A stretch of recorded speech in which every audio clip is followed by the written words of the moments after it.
isso aqui é muito importante você entender, que o estômago não produz ácido clorídrico sem gerar bicarbonato de sódio no sangue. Então eu tenho aqui, para formar ácido clorídrico, eu preciso de água, H2O, eu preciso de gás carbônico, CO2, que é também chamado de óxido de carbono, e eu preciso do cloreto de sódio.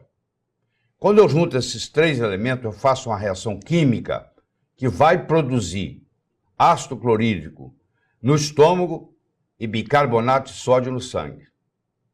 O estômago não produz ácido clorídrico sem gerar bicarbonato de sódio no sangue.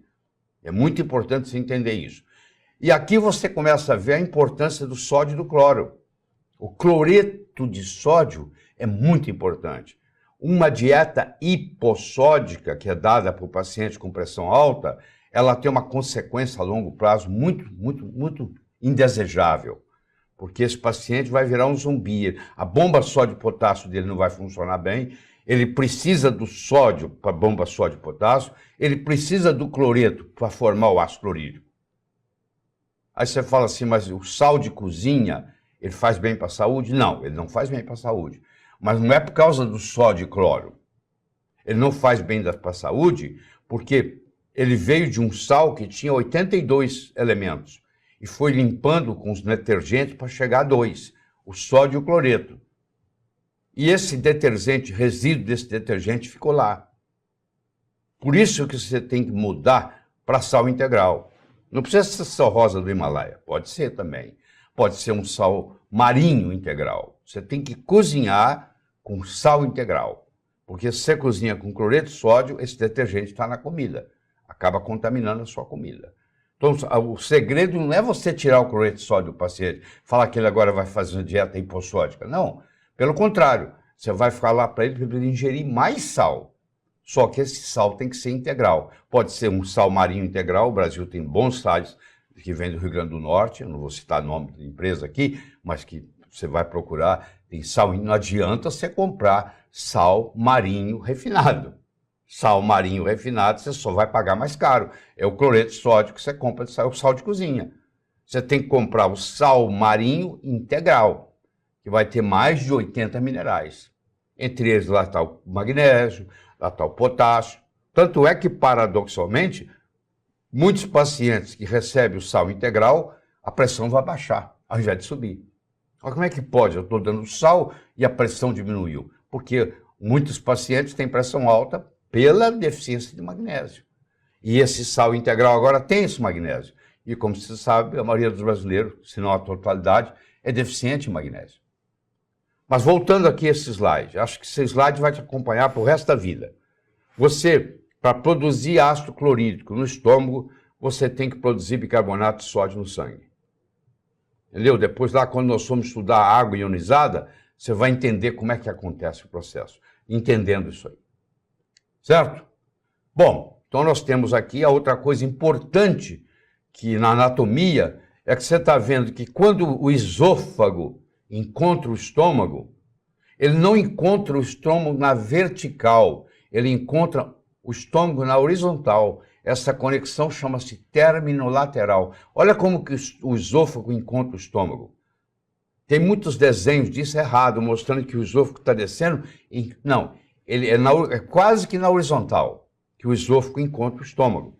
E vocês estão vendo aquele branco no estômago, é a bolha de ar. Então, se, por exemplo, você está querendo arrotar, se você entrar em decúbito lateral esquerdo, você facilita o arroto, porque você vai entender a anatomia ali.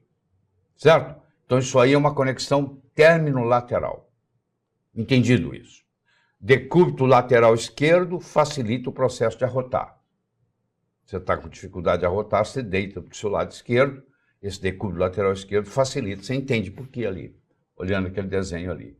Outra coisa importante é o seguinte, se você senta num vaso sanitário, se você tem constipação, o modo como você senta no vaso sanitário faz uma diferença enorme.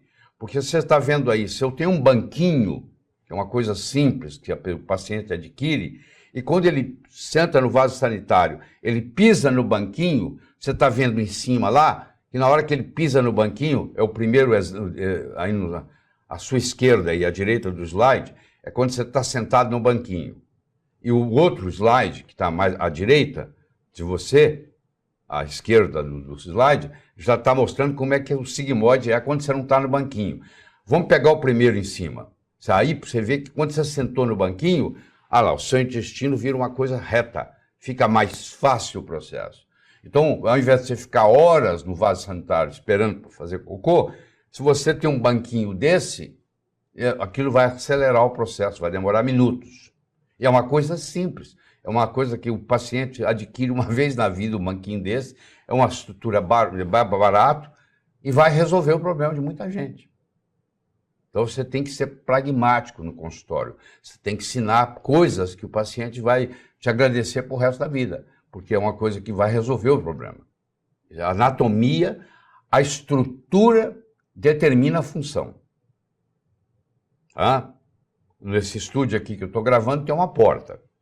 Eu não preciso ter uma bola de cristal para prever que quando nós saímos do estúdio, nós vamos sair por aquela porta. Sabe por quê? Só tem ela. Só tem uma saída aqui.